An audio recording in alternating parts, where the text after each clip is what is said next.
Hello everyone, welcome back to the channel. Hope you are doing well and fine, and in today's video I'll be showing you Fortnite Mobile how to change account. So without wasting any time, let's just jump right on the video and make sure to watch this video till the end and follow the steps as well.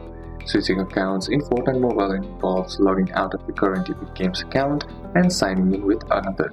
So to do it, first head over and open up your Fortnite mobile game. Then once you're inside here, what you need to do is tap on your profile icon on the top right corner of your screen. Then once you're inside here, you'll be seeing your three horizontal icon right here. Simply tap on that, and then here you'll find the option that says log out. Then once you log out, all you gotta do is relaunch the Fortnite mobile. Then on the login screen, enter the credentials with your email and password and other Epic Games account you want to use. So these are a couple of steps that you can apply, and that's it for today's video guys. Hope this video was useful to you. Leave a like if it did, comment down any questions that you have, and see you soon on the next one.